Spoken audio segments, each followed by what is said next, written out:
alarm was going off in 4 minutes. Pull up. Somebody wrote an editorial in the Cumberland Tribune yesterday or the day before. How you doing? About the shooting up there in Hey, how you doing? And Good. I saw it reprinted in a bunch of papers. It said the lessons I learned in Eugene at the Neighborhood USA Conference. I call everybody to order. Interesting. Hello. That's good. It's 5:30, so we're going to go ahead and start the meeting. And the first item on the agenda is Carter will review the agenda for us and tell us what we're going to do tonight. So tonight on your agenda, you've got a policy discussion on emerging technologies. This is the first conversation as a result of last month's meeting where you talked about wanting to add that. And there's several documents in the packet, including the table of contents and executive summary of a very long document that was included in the Friday mailing last week. So Sergeant Lowe is going to go through those, and what we're looking for at that part of the discussion is your direction to provide guidance at the highest level possible about what you'd want policies to look like that would be coming back to you at subsequent meetings. So as we're talking about closed circuit television, what do you want that policy to address, not address, include, preclude? So you'll get an overview of what exists now and seeking information from you about what you want those policies to include in later meetings. The packet did not originally include the report from the chief due to vacations. It didn't get done, so it was put in late. So if you printed your packet early, you need to make sure you get that. And it is abbreviated because we have a shorter amount of time on the agenda. So we'll have questions for the chief after the break. And then we will begin a conversation about constitutional privacy issues. And similar to the conversation that you had about racial profiling, we're separating the policy discussion about what the EPD policy manual includes versus what you want to have the community conversation to be. Is there additional forums or conversations you want to have with the public? And to what end? So do you want to have a forum? Do you want to be better educated? And perhaps the culmination of that conversation is that you have good policy. So they may end up not being two separate topics, but to begin with, we're going to talk about the policy separate, and then is there another work product that involves the community beyond the policy review? And then you'll get a very brief update on what is happening with the Stop Data project. That is it. Thank you, Carter. And next on the agenda, we have public comments, and at this time, I'll turn the meeting over to our Vice Chair, Tamara. Thank you. I have 3 people signed up to speak. If you're in the audience and you'd like to speak, please fill out a blue slip over here on the table and hand it to me.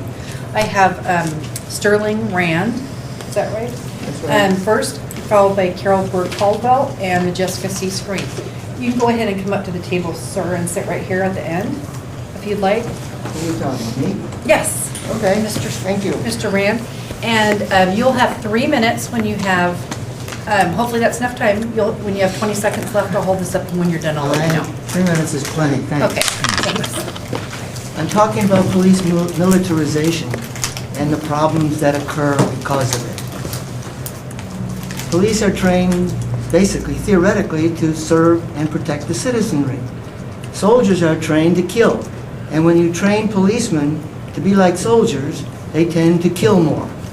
Their police brutality is rampant.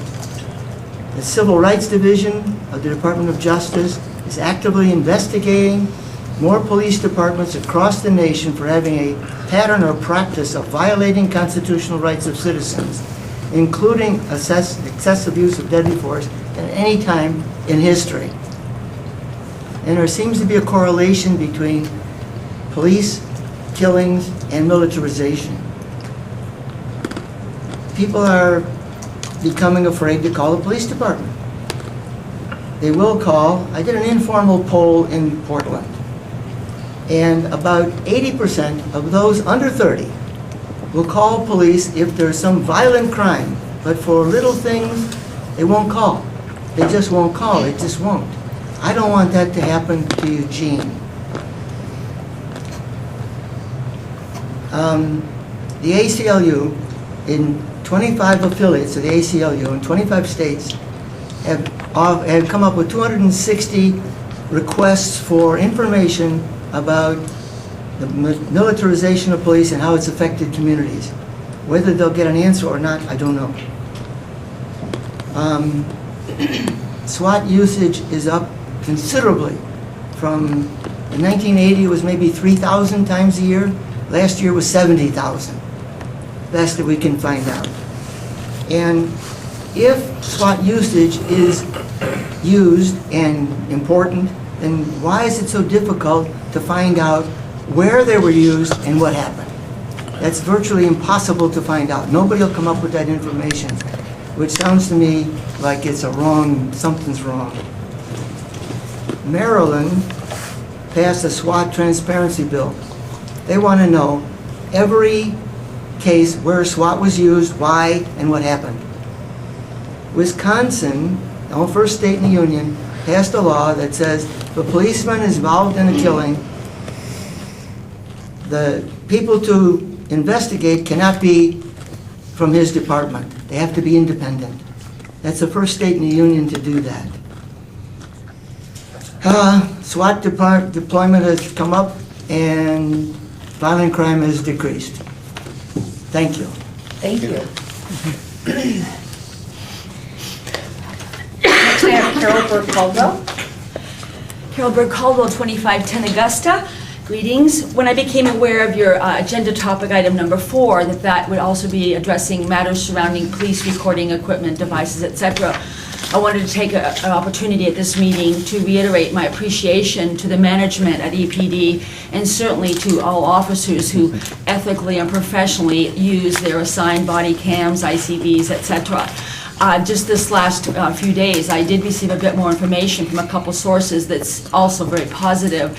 At the Civilian Review Board meeting a couple nights ago, a couple of the members mentioned that they'd had opportunities to review body cam recordings. This is a relatively new thing that EPD has assigned primarily to the downtown bike team, but also some patrol officers. And the CRB members mentioned this has certainly helped them in their task of looking into matters. And then I heard a comment from Lieutenant Nate Reynolds right after that, confirming that that's interest at the department to have ever more body cams, and I think that's really wonderful. Other good information I heard this week from Carrie Carver, who's the Public Information Officer for Lane County Sheriff's Office. I had called to have a conversation with her Monday after reading the article, the troubling article about the matter at the jail, that the Sallyport camera captured the beating of a person in custody there. And I just had a chat with her about some thoughts I had about the intoxilizer room not being equipped with recording devices. I'd seen trials where I thought that was inexplicable given that the heightened investigation of drug recognition experts goes on, a 12-point process. She did some checking and got back to me and said, well, there is now a camera in there, but it only captures video, not audio. Then she shared this, that a few months ago, or several, she didn't say exactly how many, the federal government had given a large grant to Lane County Sheriff's Office to establish or to put more cameras throughout the jail. I thought that was simply wonderful, and I asked if she planned to notify through her public information office to community. There's a lot of interest in police recordings, etc. They wanted to get it in and functioning first. But I think this is all very good news, and last but not least, as recently as today, I watched a trial at court where an officer, Sean Dillon, showed a video. Clearly, the driver had gone right through a red, and even after the driver had seen the video, he still wanted to proceed, and that's his right, of course. But then at one point, the judge says, do you feel that that video did show that you went through it? And he goes, yeah, it did. So I do see that this is such a valuable tool, and I'm so grateful for all the police who do ethically and consistently use the equipment that is assigned to them. Thank you. Thank you. Next I have Majeska C. Screen. Hello.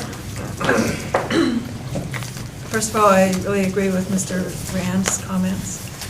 Second, to add to what Carol raised, I skimmed through, maybe too quickly, but the materials on the camera stuff today, and it seems to be written in such a way that it doesn't necessarily include the videos or photos taken by officers with their personal phone cameras.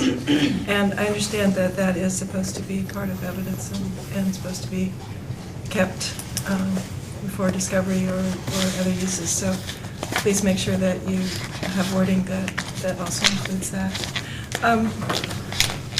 Mainly, though, I wanted to thank you for what you did at your last meeting, which I missed, but in reading the minutes, I saw that in your recommendation about the bias-free police contacts policy, you did include, as a protected class, perceived socioeconomic status. And I want to thank you for that. And I know there was a lot of public input about that.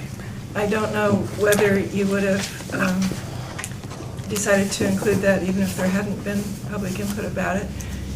Either way, I'm very pleased that you did include it. And I understand that the final policy for the police department is not out yet, so I want to urge Chief Kearns to please consider seriously including that. I don't know if you're planning to or not, but I think particularly considering the what are really hot issues in the community right now, that would be a really good reflection of the community values if you do include that. Thank you.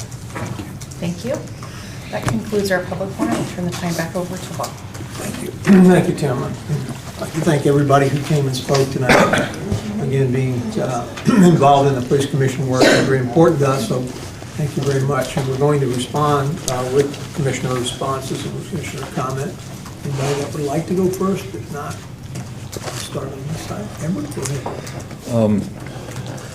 Regarding the body cams and the officers' general interest in using them here, I sent an article to Chief Kearns a few months ago, and I don't recall if I circulated it to the whole commission or not, about LAPD's rollout of body cams, badge cams, and how within a very short time the repeater antennas in the cars that would send that data to the cloud were all found to be mysteriously damaged. Not all, huge number, inexplicably damaged, and damaged off camera.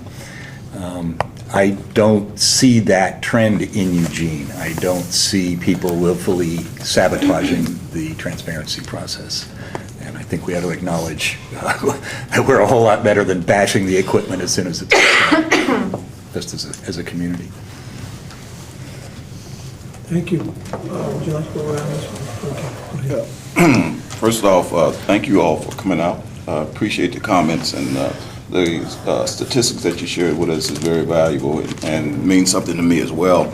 I would like to add something that I've always agreed upon to. It's kind of difficult when the department has to investigate itself, and in the military, once we were in position of authority, and that authority or we were replaced, we were removed from the entire command. For example, when I was Inspector General, Assistant Inspector General, they moved us completely someplace else and stuff.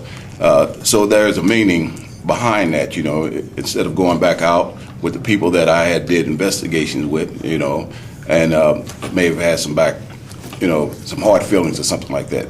But if you're doing wrong, then you should have hard feelings if you are discovered doing wrong. So I don't see that as a big issue, but I do think that that's worth kind of having a conversation over how we do that. So the part about the body cam, I would be interested in the officers out there using them. What are their thoughts about that? You know, I think it's a good measure to protect them. So I think these types of layers are more importantly, as it is to protect the public, is also to protect the officer, because they have proof now, and anything that came out negative and stuff, then they can immediately dispel that. So that's a good thing. I do appreciate the behavior of the police officers now. This department has pretty good officers. All the ones that I've met have been super. You know, I attended a birthday party for one of the officers. You know, it just had twins. And over there, a number of other young officers came over, you know, and I've talked to them several times and stuff, you know, and just chit-chat with them and stuff. These are guys just like us, you know. They're not out to do any harm or anything like that.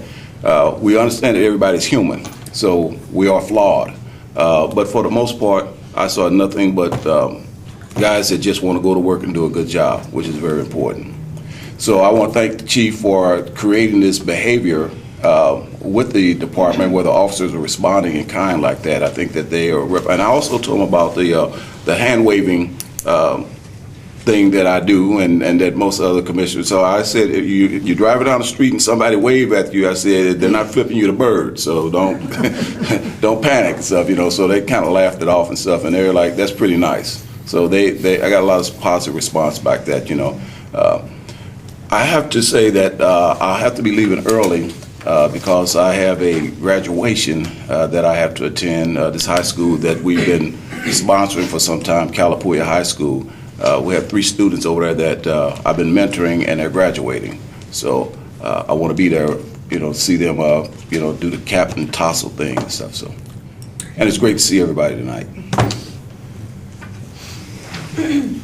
On the body cams, I would like to see a way to get the discretion about turning them on, or maybe they're hard to turn on in the heat of a quick moment. I see very little, I deal with a lot of people, and very little good intelligence comes from the body cams. ICV's ton. You flip on if it's working, if it's loaded correctly, you flip on the sirens, it backs up 1 minute and you get the video from all that time. Discretion's taken out of it. The body cams, not so much. You hear about questionable behavior on either side. Some of the officers involved are wearing body cams. Get discovery, there's often nothing there. I don't know if it just takes too long, too hard to turn them on or what, but would like to see movement toward getting the discretion out of those as well, because they are really important.